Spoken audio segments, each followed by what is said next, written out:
What sets Pyxis Lab apart in the water treatment industry? It's our commitment to innovation, accuracy, and user-friendly solutions.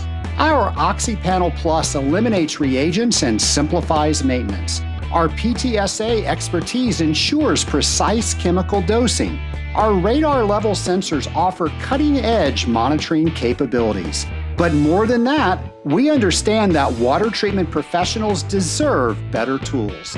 That's why we're constantly pushing the boundaries of water treatment technologies. Ready to experience the Pyxis Lab difference? Go to scalinguph2o.com/Pyxis. Once again, that's scalinguph2o.com/PYXIS. Pyxis, because water professionals deserve better. Hey there, Scaling Up Nation. Trace Blackmore here, and I've got something that'll revolutionize your approach to risk management. McGowan Insurance Group. They're not just another insurance broker, they're your strategic partners in safeguarding your water treatment business. Imagine this, a team of experts who truly get our industry, offering a full spectrum of services from property and casualty to employee benefits and even 401k administration. They're licensed in all 50 states, so wherever you're treating water, they've got your back. But here's the real kicker. McGowan doesn't just sell policies, they forge exceptional client experiences. They'll deep dive into your operations, craft a customized risk analysis, and even evaluate your risk management program. So, Scaling Up Nation, if you're ready to take your risk management to new heights, reach out to the industrial water treatment team at McGowan. Head over to scalinguph2o.com/McGowan to find out more. Once again, that's scalinguph2o.com/McGowan. McGowan Insurance Group. Start forging your path to better protection today.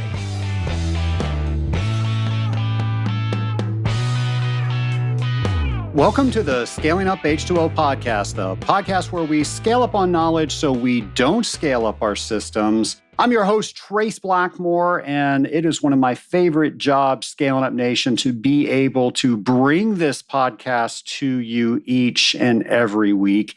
And I'm going to talk about my grandfather a little bit today. My grandfather, Dr. Lieutenant Commander Raymond Horner Blackmore. We lost him on his 98th year, and he was absolutely my hero. He served in World War II, and he didn't talk about it for the longest time, but he did share quite a bit with me. And I watched Band of Brothers with him. I shared that on a previous podcast, and that opened him up to talk about a couple of other things. And the reason I'm bringing that up is today, actually it was yesterday, was the 80th anniversary of Victory in Europe Day that happened in 1945.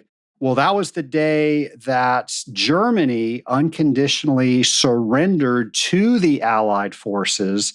And I just think that goes to show that collaboration and working with your neighbor and everybody across the globe to make sure that we are doing the right thing, that we're working with each other. If there is an injustice, that we don't just allow that to happen. By the way, that's the only way for evil to take root, is for good people to allow bad things to continue to happen. And you might think, well, what can I do about it? Well, simply talking about it, simply making sure that you are letting people know that maybe we should be looking at something. I have nothing in mind that I'm talking about, but I know how powerful that the Scaling Up Nation is when we talk about raising the bar in industrial water treatment. And that's just how we are made as human beings, that we are able to put our minds together. We are able to make sure that we are doing things for the betterment of mankind, the betterment for each other. And I think yesterday was a memory of that. And it reminded me of my grandfather. And I love talking about my grandfather. I hope you all have a relationship like I had with my grandfather. I just learned so much from that man. I've shared several things about how to look at money, how to invest. That came at a very young age from my grandfather. Later, I became a stockbroker. I'm no longer licensed. That was a very, very long time ago. But that was all because of an interest of my grandfather. Like I said, great guy. I hope you have a relationship like that. And Nation, I hope you're always pushing yourself to learn something new, to try something different. If you need a little nudge, you can always rely on our friend, James McDonald. So here is a brand new What Do You Know? Hello and welcome to What Do You Know? The game show where we find out what do you know about industrial water treatment, drop by drop. So pump up your brain, take out that test kit of knowledge, and prepare to answer this week's question on What Do You Know? Today's question is, when measuring a volume of water in a graduated cylinder, what do you call the curve of the liquid when it touches the side of the cylinder?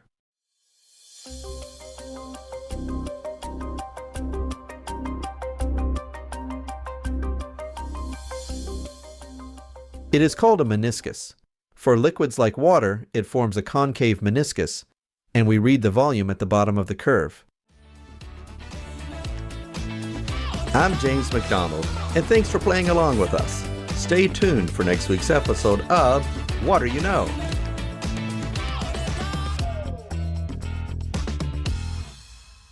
Nation, several episodes back, I was wondering how valuable is it that we talk each and every week about events that are coming up? Is that something that the Scaling Up Nation wanted?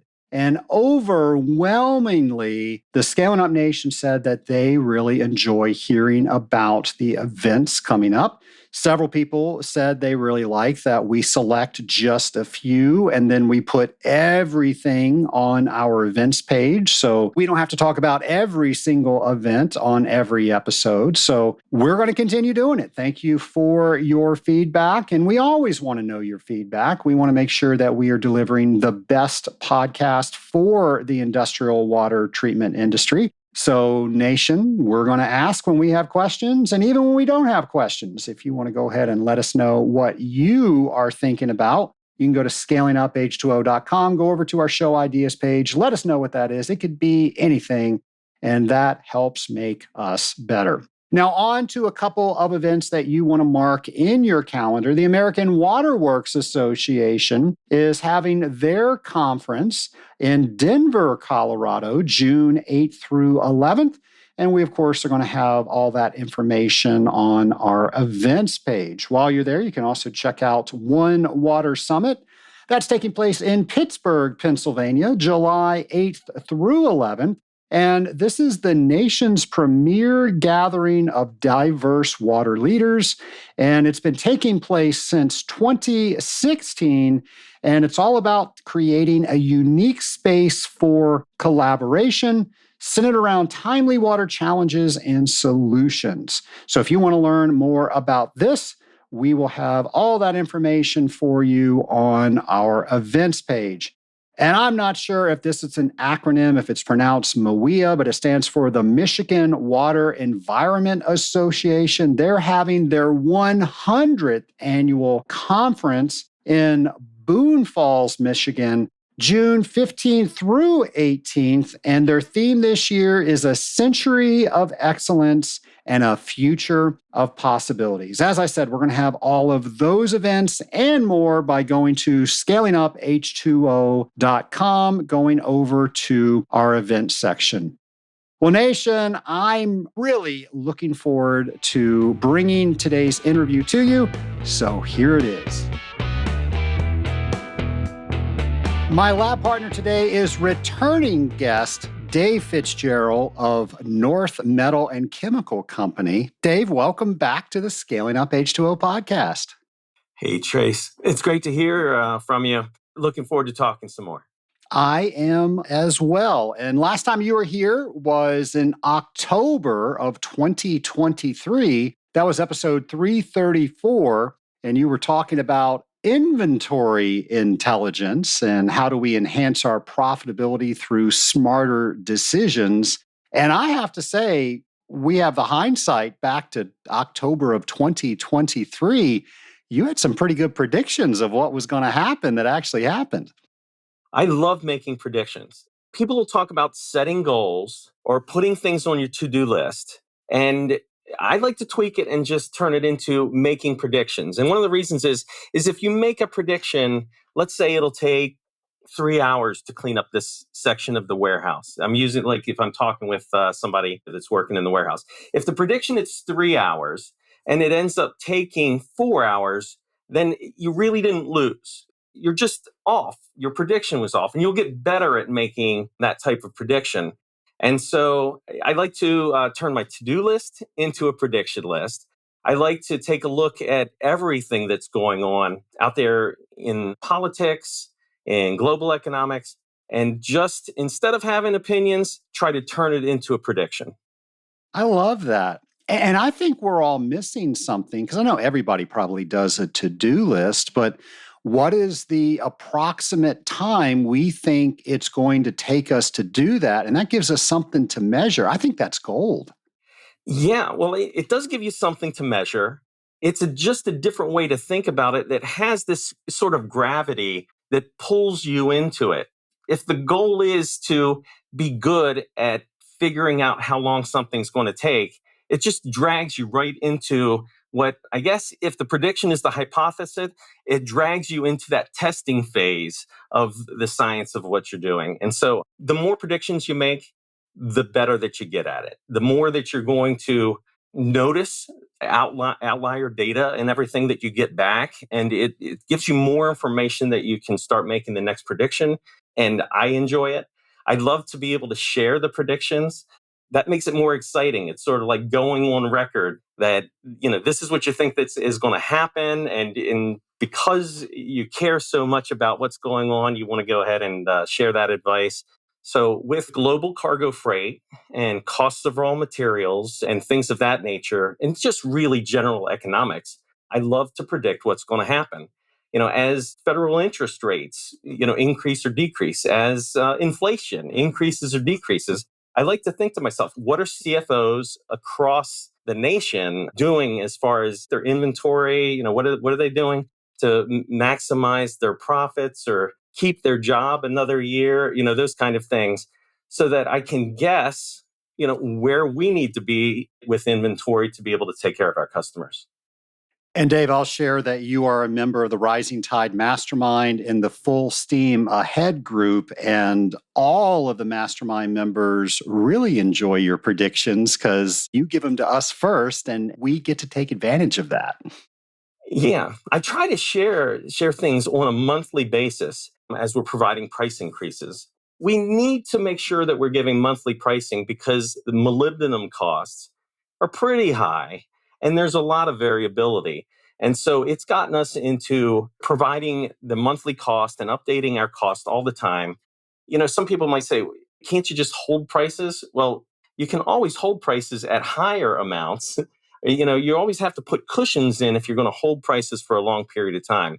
Now, we end up holding prices for a while because of the nature of importing the raw materials or precursor materials. That always puts a few months on things. But while there's some activity in the market, those raw material prices and where cargo prices are going, it lets me have a window of about 3 months of knowing what's going on in the market as far as supply.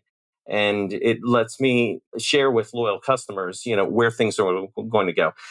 And then also it puts me in a position that if somebody, the large companies, they have market intelligence as well. They don't need somebody like me to share it, but they would like to be able to call small distributors and buy up all of their inventory when something major is happening in the market. And for that reason, I need to make sure that we're protecting our inventory for our regular customers. So I need to know what's going on in the market so I'm not accidentally going to sell out inventory at too low of a price to those larger companies that might have the market intelligence. So I'd like to think of all of the small companies out there as the departments that I can go ahead and give some advice to as far as what they can do to protect themselves. And most of the time, it's not a huge deal. But during times like during COVID, after COVID, it was almost 2 years after COVID that the market was really swinging wildly. And during that time, we gained lots of loyal customers. I was able to help a lot of folks out. I was one of the recipients of that. So thank you for that. I don't know where you get your crystal ball, but yours works better than most. Well, it's just really tuning into the information, checking up on costs. The cargo freight ends up being a huge driver. And so at least weekly, I'm graphing what's going on with international cargo freight. And I'm keeping track of what's going on with possible port strikes. I'm keeping track of what's possibly going on with tariff situations. Because if there's a tariff put in place, we know that there's going to be a huge demand of getting material in before maybe the tariff takes effect. I'm just trying to keep track of everything that's going on in the news that would affect our industry. And once you've done it for a little while, it's easy. It's almost like listening to the local news on your television, because you sort of know what's going on, and you can say, oh, I know where that fire is on Elm Street. Yeah, I understand what's going on with the Houthis in the Red Sea and how they're supported by Iran, and how Trump's election could alter that, which if the Red Sea situation clears up and there's not so much pirating going on, that'll free up a bunch of container ships. That'll lower cargo freight prices. And right now we're in a position with cargo freight, by the way, and we're talking about this in January, pre-inauguration. Like right now, with the cost of cargo freight, we're 10 or 15 cents per pound above normal. And so for some finished goods, 10 or 15 cents per pound isn't a big deal. But for some of the raw materials, the precursor materials that might be available for 50 cents a pound, being 10 cents a pound higher because of where cargo freight is right now is significant. And there's plenty of opportunity for that to go down as long as there's not more tariff talk that happens real soon. And by the time this airs, we're going to find out. So we will see. Yeah, well, right now, some people are expecting tariffs to happen immediately, on day one of this presidential term. I don't think that's the case. I think that there will be meetings with world leaders first before anything gets put into place. Last time Trump was in office, he put in these Section 301 tariffs, and it took several months for those to go through some processes to be put in place. And those tariffs were basically 25%, which is significant. And this is on items like PBTC and polymers. There are some higher tariffs on some azoles, and the amines were in that Section 301 tariffs as well.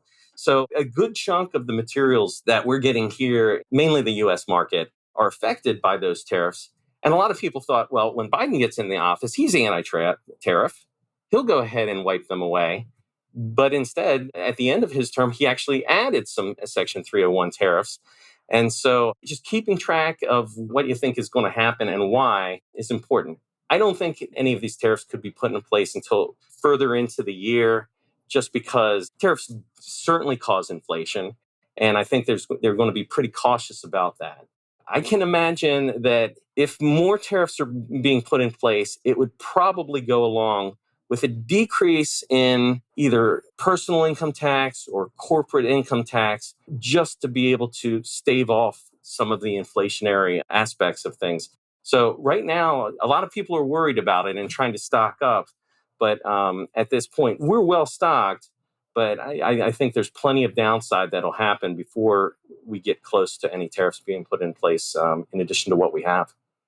When it comes to managing stock, is there a formula that you should always have this amount on hand? Do you have a recommendation around that? Well, we try to have stock for our customers so that they can order it and we ship it either that same day or the next day. So what I would say to our customers is we're going to have your regular inventory for you. If things get really tough, we start making calls to our regular customers and say, look, it's getting tight. I need to know what you're going to need over the next few months. But otherwise, we have the material. We're really lucky to be a debt-free 103-year-old company to be able to do that. That's one of the reasons that we feel like we can add a ton of value to small companies. A lot of small companies are going to have limited cash flow. In the water treatment industry, there's not a real great reason to stock up on a ton of inventory when what's most important is taking care of the customers and making sure that you have the right personnel. As far as cash flow goes, it doesn't make a ton of sense for most water treaters to stock up a lot on the chemistry. So we look at it as our job to always have stock of all of the products that all of our customers regularly purchase from us.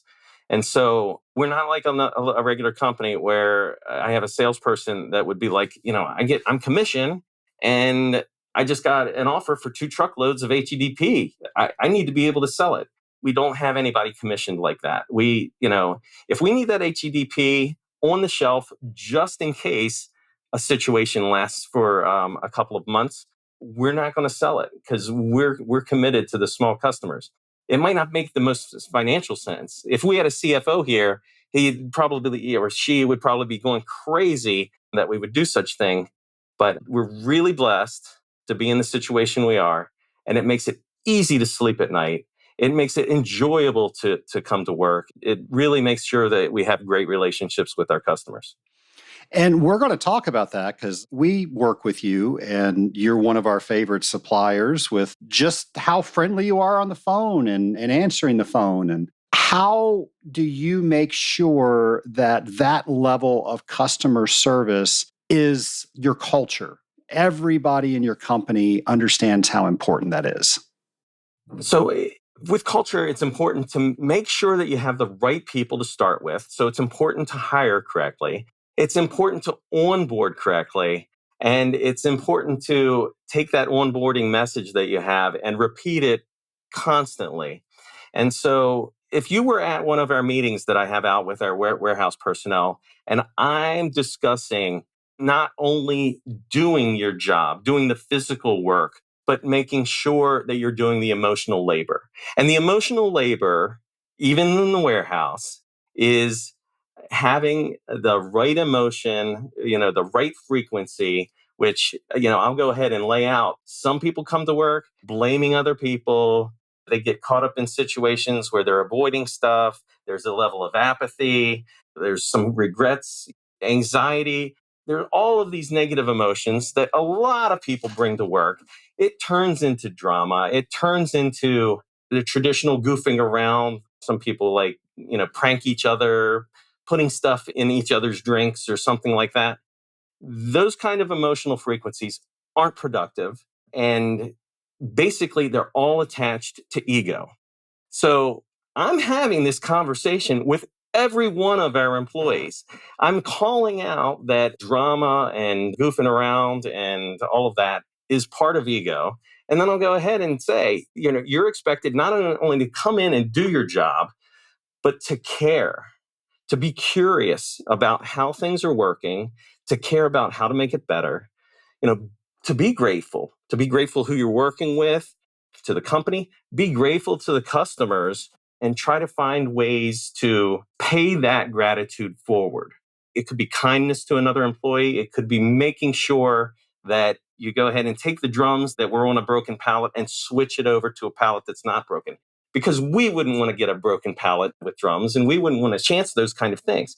So I am overtly talking about all of these things that are usually not talked about, the emotions that you're bringing to the work and carrying through the day. And basically saying, what comes out of this is the day's going to fly by. You're going to feel great about the job that you did. Customers are going to be delighted that they're getting, something put together quickly, perfectly. And so not only in the warehouse, but the folks that are answering the phone, the folks in the lab, everybody is hearing this discussion about ego and having the right emotional frequency as you go about the work. And it does make a difference. If it's not brought to somebody's attention, they'll just default to what is normal out there in society. And so, to me, that's the key ingredient to culture. I love hearing that. And I'm sure there are people out there thinking, I'm busy with all of this stuff in my day to day. I don't have time to get in other people's drama. And you're the example. Well, you don't have time not to, because that's going to slow you down on everything else. So I love that story. I love that example. What are some of the benefits that you've seen because you drive culture that hard? Our employees do care. They have a ton of pride. We just recently got ISO certified. And it took us a while because I didn't want to jump into a quality management system that felt like micromanaging and everything was the key. And I almost wanted to call it a quality leadership system instead of a management system, because I wanted to make sure that everybody felt like the reason we were putting it in place is it was going to make us better, that we were going to continually be able to improve, to show it off to our customers, and it would be an outlet for us to grow. And when I think of management, I think of a defense kind of situation, and when I think of leadership, I'm thinking of growth. And so I really wanted to make sure that as we got certified, that was the message behind it. So when there are things that just seem odd, it's being brought to my attention or brought to somebody's attention, and we're working out problems immediately. I don't want to say that we're enabling everybody to be curious, but that is the culture that we have, is people are looking for anything that's just a little bit off, and proud if they can catch something that is off, instead of just assuming that everything is going to be perfect and they just need to do their little cog movement to get it from step one to step two. Yeah, everybody matters. Everybody is part of that process, and the process doesn't work without everybody doing their best. Or at least you're not going to get the best result of that process. Yeah. Another thing that we do is we have a quarterly profit sharing system that breaks up a quarterly profit equally among all employees. And it's much like a dividend. So if we have a profitable quarter, they get a good bonus. If it's not so profitable, it might not be so much. Because it's broken up completely equally, we really have a situation where if anybody's not pulling their weight, executives, managers don't need to jump in and say anything. There's enough peers just seeing things that they'll immediately jump in and try to correct it. We want to delight customers and have customers so delighted that they want to buy more. And then we have profitable quarters and that they have profit sharing. And, it's not individual, it's team. Everybody has to work together. So if we have somebody who's not pulling their share, I end up having employees come to me and say, I don't know if this person is fit. We don't want them here. Or if my employees are talking about, we're pretty busy, I'll say, do we need to hire somebody? And sometimes they'll say, yeah, we really do. But sometimes they'll say, no, we don't need anybody else taking another share of our profit sharing. This is good that we're busy. It makes running a company so much easier because it's one of those systems incentives. Because it's not individual, there's no competition, and it's not nearly as extrinsic as other kinds of bonuses or rewards. There's a large amount of intrinsic motivation because the whole team is getting it. And this is another key thing that's made us very different. Our employees get paid very competitively for their jobs to start with. But it wouldn't be unusual for my quarterly bonus, as well as somebody who's been tooling around on a forklift for 6 months, for them to get a $5,000 quarterly bonus, which ends up being several dollars an hour of a bonus for them. So it's significant. Everybody knows that if the customers aren't happy, that's disappearing. And so they're doing everything they can to make sure that we're all on the same page. I love that. That gives everybody so much buy-in that allows them to weigh in properly around the culture that you mentioned, around what's best for the company, around what's best for their other team members. I'm sure there are listeners out there wondering, oh my gosh, how could I start something like this in my company? What advice do you have for them if they want to look into a program like that? Well, we had some bonus systems before that were monthly and had to do with showing up on time and, completing work or no complaints and all of those kind of things. And it turned me into somebody who was like a traffic cop checking off how everyone did. And it turned me into the bad guy. And I definitely didn't want that. It took a few years, like right now we're owned by a fourth generation. It took a few years for enough of the dividends to pay off debt that we could put a bonus system in place. And it started out maybe $300 or $700 per quarter. And like I said, we're blessed to be debt free. We're in a pretty good position. It started out as a small amount, and it's grown to something significant at this point. I think that being a small business, you want to think that eventually somebody else is going to own you. And it would be great if it was somebody that's an employee. You would want to think that somehow internally you'll be able to turn the company over from one generation to another. So why not start getting your employees feeling like they have an incentive based on profitability and get them in that mode, so that if you do have a chance to come to them and say, hey, would you be interested in buying 5% stock or something like that? They already know how things go. It almost is an ownership in training kind of situation. I come from a company that had a profit sharing before. That was a fifth generation building material company. And I had learned from them how effective it was to do such a thing. I think that if you compare to what my employees do in the course of the day compared to an average person, they're getting 50% more work done. They're motivated. So to me, as an owner, providing that incentive and sort of letting them in to an ownership kind of feel, you get so much more out of your employees. It's well worth it. Somebody might say, why would you just give them the money? You're getting it back. You're getting it back and some. And not only in their performance, but also in culture, in the appreciation that they have for what's going on with management. Scaling Up Nation, I am thrilled to share some exciting news with you. At the most recent Association of Water Technologies Board of Directors meeting, the board officially declared that the Scaling Up H2O podcast is now recognized as the official podcast of the Association of Water Technologies. This is a huge milestone for our podcast and for the industrial water treatment community. As always, you can count on us to bring you the latest updates and insights from the water industry. Whether it's news from associations like WEFTEC, the International Water Conference, the American Water Works Association, the Water Quality Association, or Aquatech, we've got you covered. But here's what's new. As the official podcast of AWT, we'll have an even closer connection to the association. This means a more open flow of information directly from the AWT to ensure you stay informed about everything happening in AWT. From technical advancements to regulatory updates, Scaling Up H2O will deliver what you need to stay ahead in your field. Thank you, AWT, for trusting Scaling Up H2O to represent your voice and mission.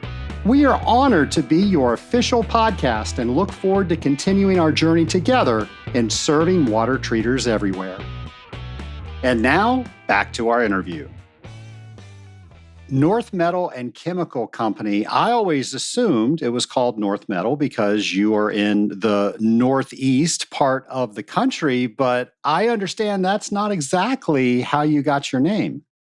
Yeah, so there was actually a Dr. North who created the company in 1921. He had been a chemistry professor, and I guess during the First World War was really into trying to help create stronger metal alloys. And in 1921, those gigs sort of ran themselves out, and he had the opportunity to start his own company in York. It really started out, he was making lab quantities of pure metals and metal compounds for chemistry professors. And he did that for a few years. And then his son-in-law joined him, and his son-in-law had been in some big business, and he grew the company to a large tungsten and molybdenum manufacturer. And that continued up through, I guess, the Korean War, when tungsten became less available. And the focus was then really solely on molybdates.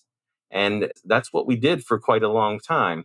At one point, when I guess post Aaron Brockovich, chrome being used in water treatment, and we need to make sure that we're not using any heavy metals in water. Molybdenum had been used a ton, but there was a move to try to limit the amount of molybdenum used.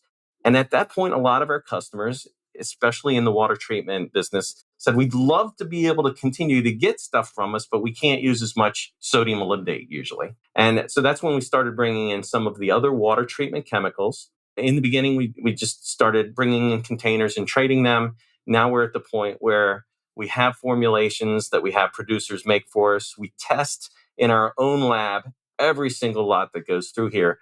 So we act as a manufacturer of all of these water treatment products to be able to serve primarily the AWT, the water treatment market. 103 years. That's amazing.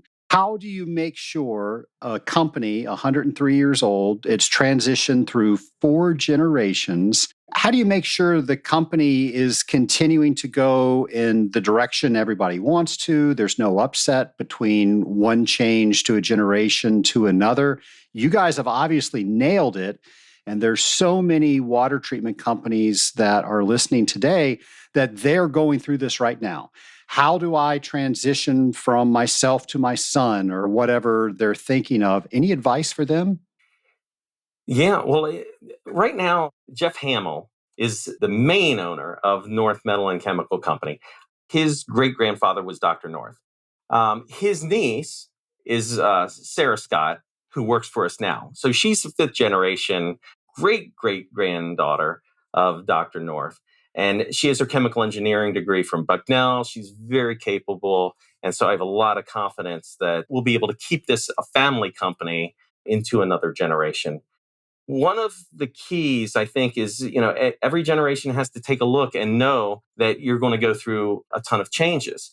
And we're at the point, hopefully before I'm ready to retire, we're at the point to try to grow so that instead of just being one location in York, Pennsylvania, that we have several locations to distribute throughout North America or at least the United States. We were in LA for a little while, but now we've set up shop in the Phoenix, Arizona area. Arizona is a little bit easier to do business in. And now, as we're recording, we've just purchased a location in North Carolina to be able to distribute through the Southeast. We should be in the Houston area at some point, and we're looking at other opportunities to be closer to the customer, to provide us, more space for more inventory. And if we're going to have more inventory, we may as well put it as close to the customers as we can. That's one thing that we're on the move to try to bring into fruition. And the other is the AWT market, like it goes through a cycle. And so I think that for a long time, we had a lot of small businesses, a lot of baby boomers running some small businesses, and they were thriving. And, over the past few years, a lot of them have been gobbled up and lots of consolidation. And just like a bunch of folks 20 or 30 years ago were leaving, let's just call them the big 6, because they didn't feel like they were happy, didn't feel like they were able to take care of the customers the way that they needed to, and didn't feel appreciated, felt like they were cogs. We are trying to get ready for the next time that cycle comes about, because right now we're going through consolidation. And so we're trying to make sure that we're gaining in technical expertise so that hopefully, in 5 years, if there's a lot of people that start leaving and wanting to hang up a shingle and do their own thing, that we'll be able to, help make it easy for them. Not only being able to easily provide them credit. I mean, we have some customers that tell me, you were the only guys that would give us credit 20 years ago, and that's why we've been so loyal. Not only provide them credit, provide them reliability, and hopefully we'll be able to provide a little more technical expertise. That's where we're trying to grow.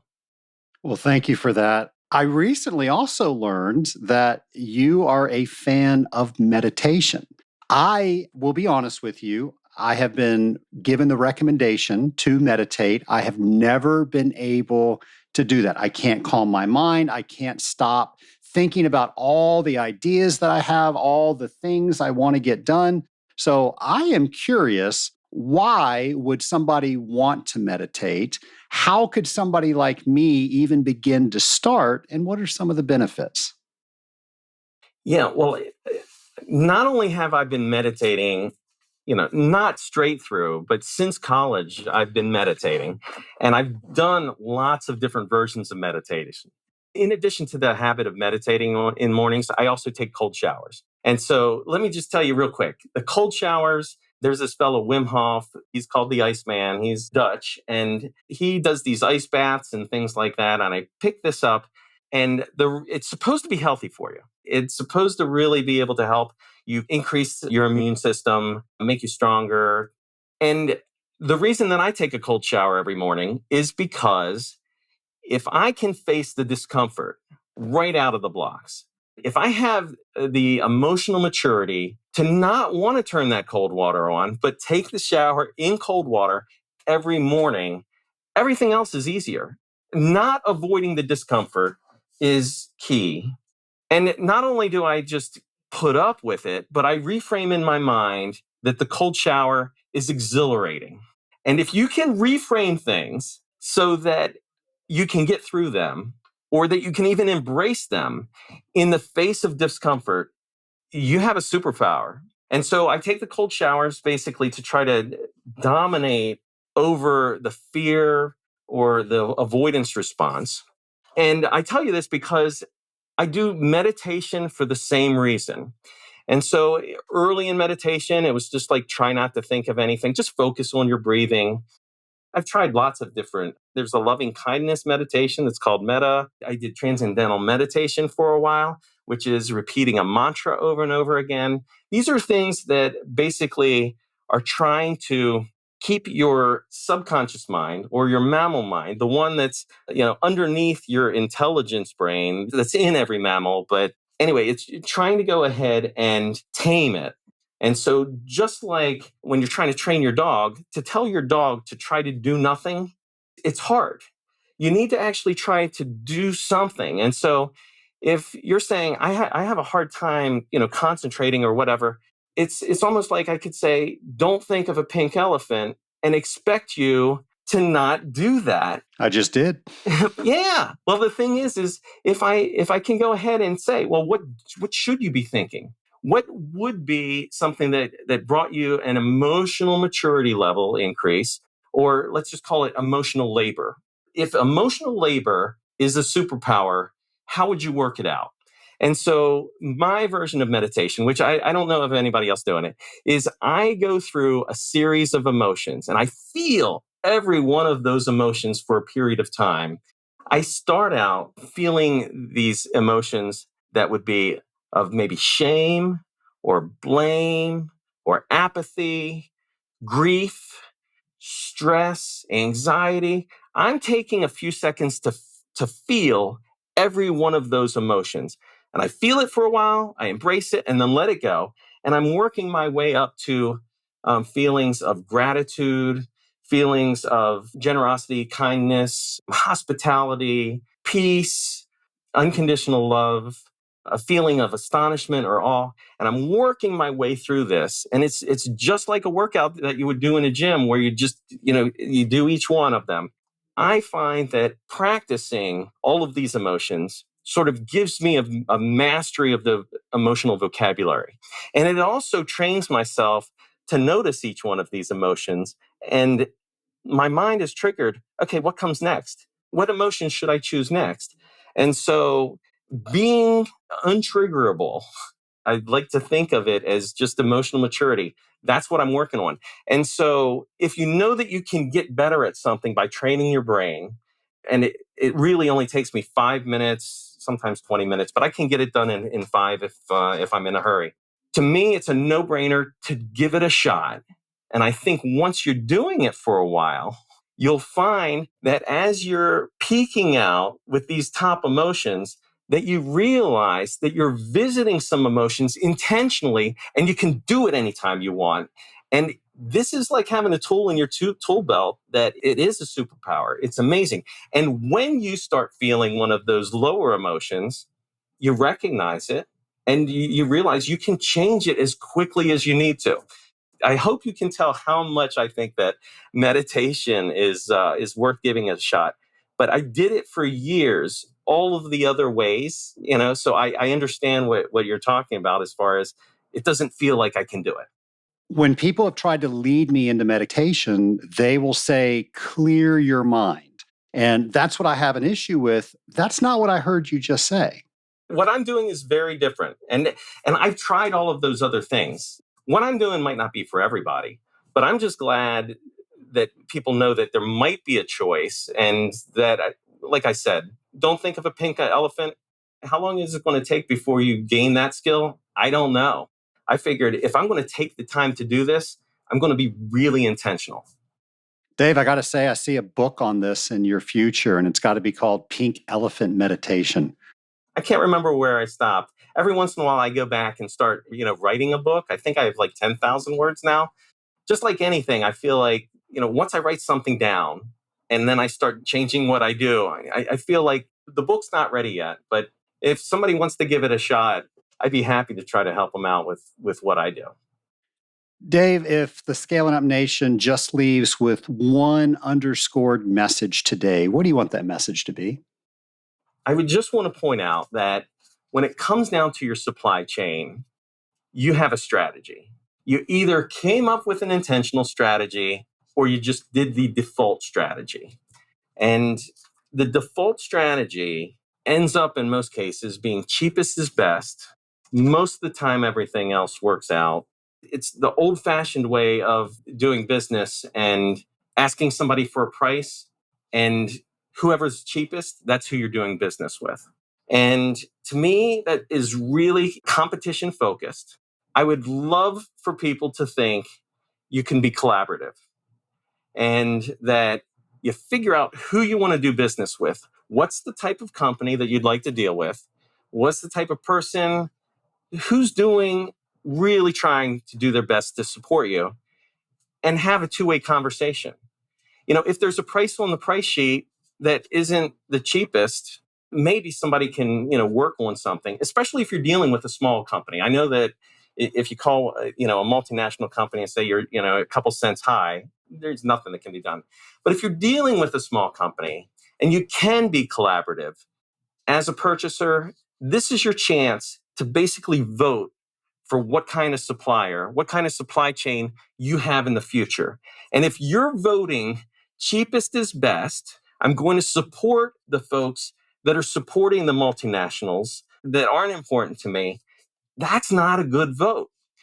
And if you're a business owner, you want to make sure that the person working for you knows that you don't want them to keep doing the same old, same old. You don't want them to just buy from whoever's big, largest, because that seems to be the way. Who could get fired from buying from the largest company, no matter what the performance is? So I would just like to challenge everybody to have a strategy to make sure that you're voting for the suppliers that you want in the future. Take that two-way communication and see if you can make sure that you have somebody supporting you when the times get tough, next pandemic or next port crisis or whatever happens. You want to make sure that you have people that you enjoy working with, that care about you, that know you, and are willing to hang on to their stock for you for when you need it. That's the talk that I had given at the last AWT conference, and I might give it again and again because that's really important to me. Well, and you can exchange, we're talking about the water treatment industry, and customers will say, hey, I can get this cheaper, but all the things you just mentioned, we could apply water treatment values to that as well. So it's my hope that we have a mental shift on how we evaluate things, and it's not just how cheap it is, because in my experience and just about everything, cheap will cost you down the road. Definitely. Would you always go to the restaurant that is cheapest? Would you choose to go to the church that was cheapest? Of course not. There's so much more in the quality of service, in making sure that you're dealing with the people that you really enjoy doing business with. Well, Dave, this is the second time you've been on the Scaling Up H2O podcast. So you did very well through the first round of lightning round questions. Now we're entering round two. Are you prepared? Sure, go ahead. All right. Well, this is a very apt question because we've mentioned superpowers all through this interview. So, what would you say your superpower is?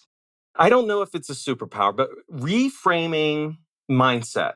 And I gave the example of exhilarating cold shower rather than just something that you wouldn't want to do. When you have the ability to take a look at something and reframe it, that ends up leading to you thinking outside of the box, to be able to think in win-win kind of situations. It breaks down the barriers. And so anytime that you can take a look at a problem and reframe it, that's a key to making sure that you're not, I think Elon Musk talks about, maximizing parameters that are unnecessary. You want to make sure that you take a moment and try to reframe things best possible right out of the blocks. Looking back over your life, what would you say your biggest accomplishment has been?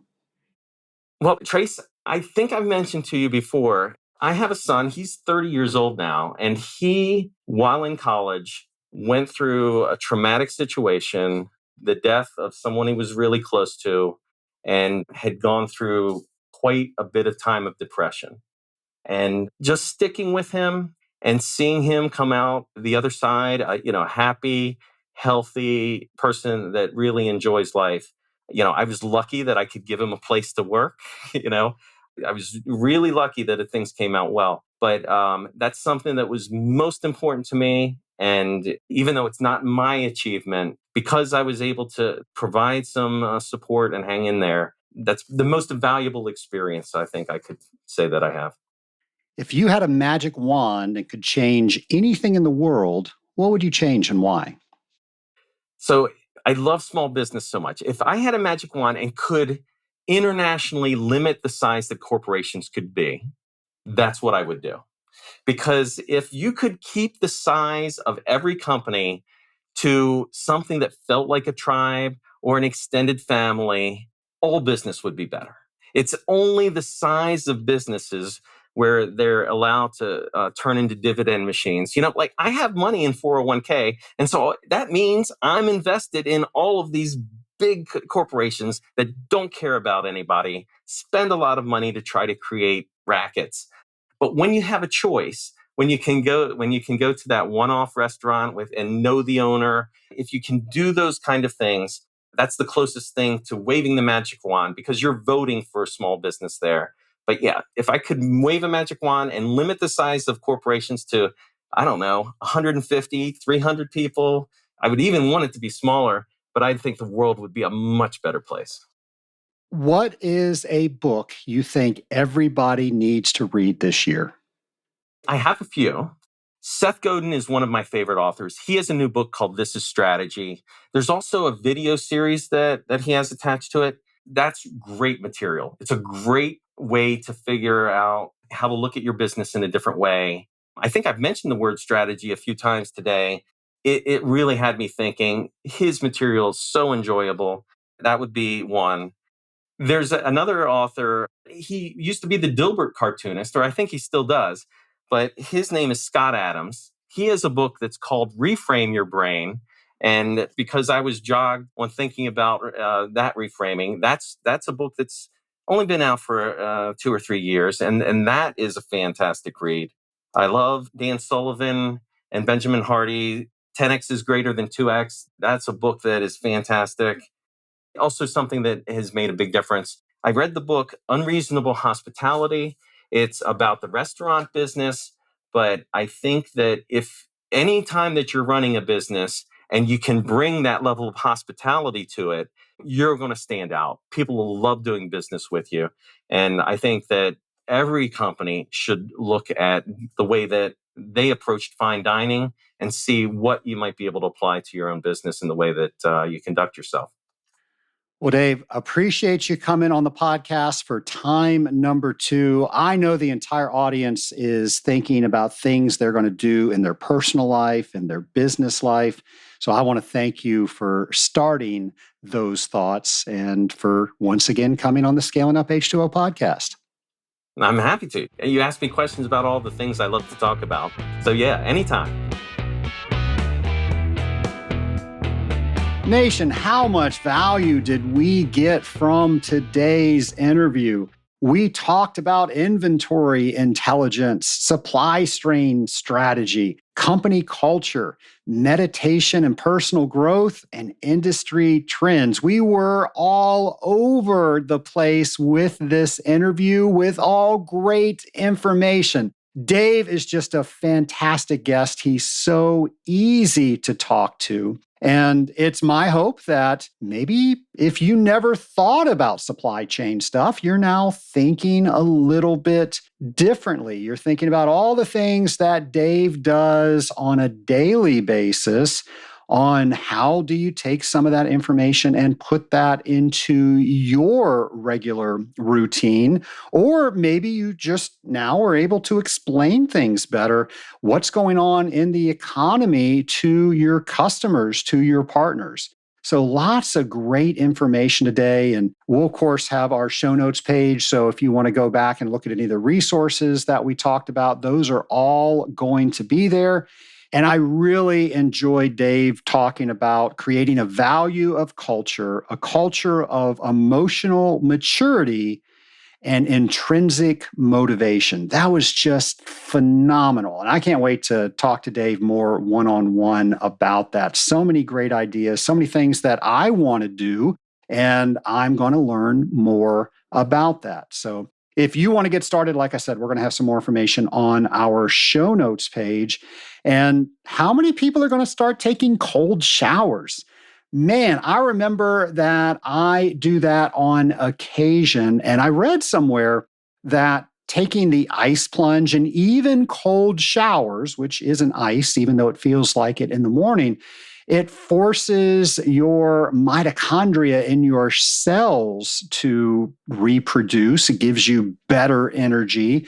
It allows cells to get rid of the bad ones and start producing new good ones. Now, who knows where all this research comes from, but that's what I read. So if any of that's true, maybe it's worth turning the heat off when you take your shower tomorrow. And I love Dave's mindset that if he can deal with that cold shower, getting out of a nice warm bed and stepping into a cold shower, it makes whatever issue he has to deal with in his day a little less biting, because he dealt with that cold shower and he's ready to deal with other things. Maybe that gives you perspective when you don't have heat in the morning. So, Dave, thanks again for coming on the Scaling Up H2O podcast. And we're always going to have more guests for you to maybe challenge the way that you do simple things that you never thought about before. Dave was definitely one of those guests. And by the way, some of the books that he mentioned, they are some great books. We're going to have links for you on our show notes page. But one of the ones he mentioned, This is Strategy by Seth Godin, one of my favorite authors.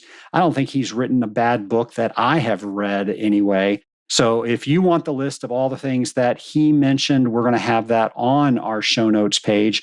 We always have all of the resources that our guests mention on our show notes page. And if you go and search scalinguph2o.com, you will be amazed at all the stuff that you will find. I myself, just the other day, was searching Google for a technical paper that I was writing. I put something into the great Google, and the first 3 things that came back were from the Scaling Up H2O podcast. With well over 400 episodes, we are becoming the powerhouse for resources and information when it comes to the industrial water treatment industry. And that's thanks to guests like today with Dave and all of our other guests that we've had where they give us resources and things that we can put as far as content on our webpage. It's just amazing. So if you haven't been there in a while, by all means, go check that out. The next time you're trying to research something, check that out. Maybe you're trying to challenge some things you think you already know. Maybe you do know them pretty well, but maybe our guest knows them in a different way than you know them. So check that out. And of course, we are always trying to challenge the Scaling Up Nation to raise the bar in the industrial water treatment industry. And that starts with yourself. So we do a discussion guide for each and every episode. We're starting to do that this year. So any episode this year, if you want to talk with your team and you don't know where to get started, you can download that discussion guide. It's got some questions that you can listen for as you listen to the episode, and then you can compare your answers and get into a discussion. Hey, it's aptly named, isn't it? It's called the Discussion Guide. So Nation, those are available for free for you to go to scalinguph2o.com, download that guide, and get talking with your team about this and other episodes today. And of course, as I always say, we are going to have a brand new episode for you next week. We try to have a great episode for you each and every Friday, and the only way we can do that is to have continued information on topics and guests. So if you have something that you want us to talk about or somebody you want us to interview, go to scalinguph2o.com, go over to our show ideas page, let us know what that is, and we, of course, will get that worked out, and maybe we'll get that guest on the podcast. Nation, thank you for listening to the Scaling Up H2O podcast. Thank you for making this the #1 podcast in the industrial water treatment industry. And thank you for giving me the best job that I can have. Of course, that's bringing this podcast to you each and every week. Take care, folks.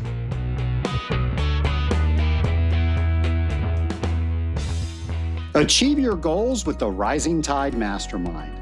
Set your sights on success and let us help you get there. Our mastermind group provides the accountability and support you need to achieve your personal and professional goals. To find out more, go to scalinguph2o.com/mastermind. Once again, that's scalinguph2o.com/mastermind. Find out if the Rising Tide Mastermind is right for you.